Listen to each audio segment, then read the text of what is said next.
The Transformers, the movie. The Transformers, the movie. Not just Transformers, the movie. The Transformers, the movie.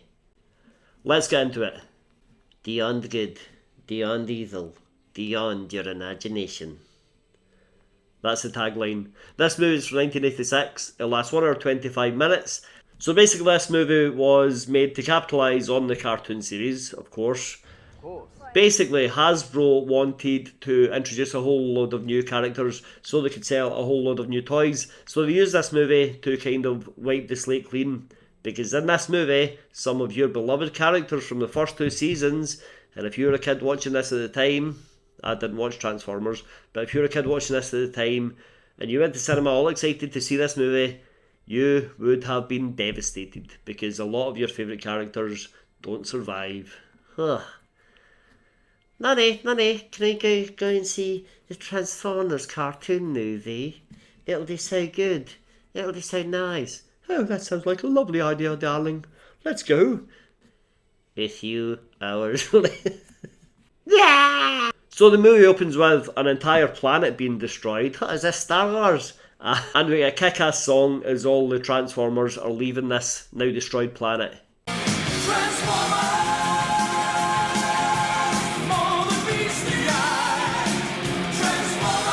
Decepticons, the evil robots, the evil Transformers, have destroyed the planet of the good Transformers, the Autobots.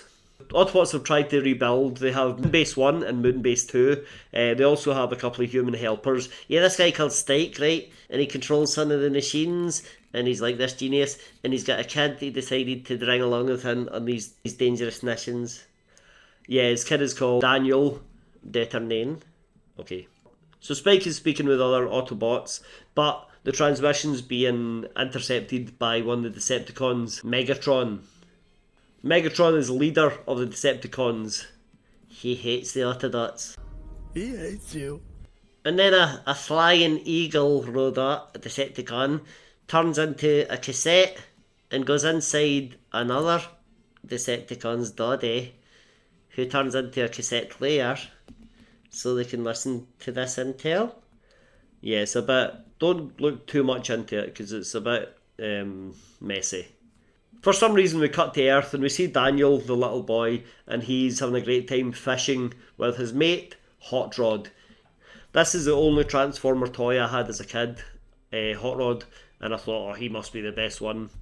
Turns out by the end of this movie, I was right. So the battle above Earth continues. The Autobots come and land on Earth, chased by Decepticons, big fights. We're about 9 minutes in. Yeah, 9 minutes and they're already on to our third song. Third kick-ass song. It's like a musical. It kind of feels like you need prior knowledge to it just now. I do not have it. I don't have much of it either. Anyway, the next thing you know, the Autobots have recruited some more buddies and they turn into dinosaurs. Yeah, these are Dinobots, they're huge, they're pretty like... They've got lower intelligence, let's say that. Eventually this battle comes to a head when the two leaders, Optimus Prime, the leader of the Autobots, he's killed, and Megatron, the leader of the Decepticon, face off each other. And this song plays. What's this song? This is like the 4th song already. What's it called? This is The Touch by Stan Bush.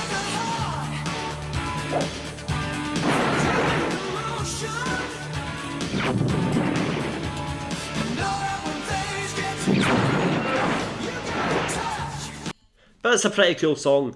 Anyway, the fight is pretty cool, pretty brutal. One of the Transformers said to the other one, "I'll rip your optics out." Yeah, he's going to tear his eyes out. Bit harsh. It looks like Optimus Prime finally gets the upper hand, but just then Hot Rod appears and inadvertently causes a distraction. Yeah, so Megatron shoots Optimus Prime, blasts him. Optimus Prime manages to fire a little shot of his own, and he knocks Megatron off a cliff, where he lands like, ugh! That Optimus Prime is worse off.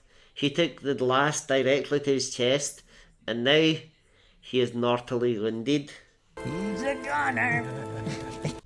It seems bad for both of them. At the bottom of the cliff, Megatron is lying there. His right hand man, Starscream, who like I don't know. I think he's one of the ones that turns into a jukebox or a cassette recorder or something like that. he starts kicking him. Now who's the big man? Who's the big man now, eh? Not you, Nate. And kicking him. And then the Decepticons all start to flee. But Megatron says to one of them, "Don't leave me here, take me with you." So one of them picks him up and takes him with him. And then they cut to Optimus Prime, and he's like lying on a table, and he's saying, "Well, this is me dying. Goodbye." He does, but before he dies, and he actually dies, characters in this movie, in this cartoon movie, actually die. You won't see them again in the series. It's not like they're going to come back in season 3 or season 4. But before he dies, he opens up his chest and he has something there that's the source of Autobots' power. It's the only thing that can destroy the Decepticons and all other forces of evil. It's the Matrix, Prime Matrix, and he gives it to who he thinks should be the next leader of the Autobots. He gives it to Ultra Magnus. I've made a huge mistake. Prime Magnus. Prime Minister. I don't know if he's called Magnus Prime or Prime Magnus, but he doesn't last long anyway. No, he's killed pretty easily later on. Not the best leader. Lasted out as long as Liz Truss. Yeah. On board the Decepticon spacecraft, Starscream says, "You're all brave soldiers today. All of you who are wounded, thanks for that." And then he starts throwing them out into space to die. Yeah. He's like, "See you later. Thanks for your service." The last one to go is their old leader, Megatron. And as Megatron is falling through space, waiting to die, he feels himself being summoned by a unicorn. No, not a unicorn, Unicron. And Unicron is this massive sort of sphere type ship. Like Death Star. What is this, Star Wars? No. And Unicron wants the Matrix. He wants all that power. It's the only thing that can defeat him as well. So he says, "Megatron, I'm going to give you a new body, new armour, if you do what I say." So Megatron's like, "No, I don't follow orders." So Unicron's like, "Okay, die. I'll let you die in space." Then suddenly Megatron's like, "Oh no, wait, I'm only kidding. Sorry. I'd really like your help." Yeah, I bet you would. So Unicron transforms him into Galvatron. Just a sexy boy. I'm not your boy. Galvatron returns to the Decepticons base, and it's Starscream's coronation. Starscream has been named official leader of the Decepticons, and then Galvatron just kills him at his own coronation. And he's like, "Anyone else want to challenge me? Eh? Come on, you little bitches." He doesn't really. Things got, well, heated. Unicron eventually comes upon Moonbase 2. Spike and another Autobot, Bumblebee, are on this moon base, and they manage to escape just as Unicron destroys the planet. Yeah, that is a Star Wars. So everyone who can escape does escape, and one of the Autobots on the way out in this cartoon, you say it, one of the Autobots says, "Oh shit, what? This is a cartoon?" Yeah, well actually there is a reason they swore in this movie. Just to be cool. It's not cool. No, it's not that. They did it so that it would be a PG-13 in America, because they knew that if it was a U certificate in the UK or a G certificate, I think it is in America, that they would make less money, because people would say, "I'm not going to go and see that, that's a kid's movie." Is that true? I think so. I'm not convinced. So the Autobots say, "Right, we need to take out this Unicron. We know that the Matrix can take him out, so let's board their little shuttles and go to battle." Yeah, they all go in this little shuttle, right? And the Dinodots, they can't fit. Why don't they just change back to regular sized Rodots? Oh yeah, that's right, they don't. That is weird. Eventually there's more space battles, another kick-ass song, and then they crash land. They meet some other Transformers. This guy called Wreck. Yeah, Wreck. He's basically a TV, and all he does is repeat what he's seen in commercials, like, "You want to buy this? Do you need help with this?" And he becomes an ally. Yeah, he's English sliced, and he's got massive nipples. Now little Daniel, the little boy, he's put in an exosuit, like his father has. And is he expected to fight? Yes, he is. One of the Decepticons calls him a human germ. human germ. Basically, the last portion of this movie is a big battle. What is this, Star Wars? Right. So at some point, the Decepticons' planet is attacked by Unicron because Unicron doesn't care, he just wants ultimate power.